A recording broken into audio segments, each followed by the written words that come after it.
murakoze cyane. Nagira ngo mbashimire mwese abo twabanye hano no mu misa. Ndabashimira cyane.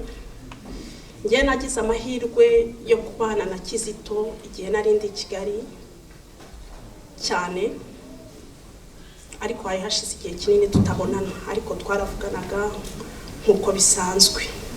Yaradufashije cyane nk'urubyiruko Kigali, yatwigishaga gukundana, amahoro no kubana n'abantu bose utitaye ku cyo umuntu ari cyo cyangwa amateka yawe cyangwa ikindi cyerekeranye n'ubuzima runaka bwihariye umuntu ku giti cye yaciyemo.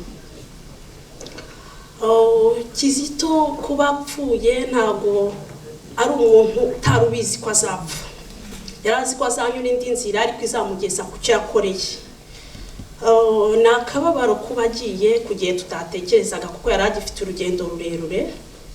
Nk'abantu twari turi mu nzira y'amahoro muri groupe yashinze, ariko ndumva nk'abanyarwanda n'abanyamahanga, abakuru, abaturuta, abatoya ndetse n'urubyiruko muri rusange nkatwe,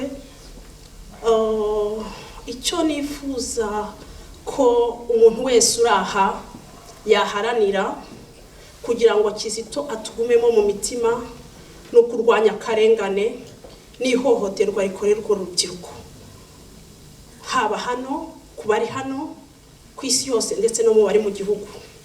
Ndabivuga Cizamanga kuko uri mu Rwanda ntabwo ashobora kuvuga, ariko abari hano ndagira ngo mube mu kirenge cye muvuge kugira ngo mutabara abandi. Nkaba nasaba n'u Rwanda muri rusange uhagarika ihohoterwa rikorerwa urubyiruko. Nshimira cyane Imana yakiriye Kizito ho ntabwo nshidikanya, tugumya tumwibuka. Murakoze.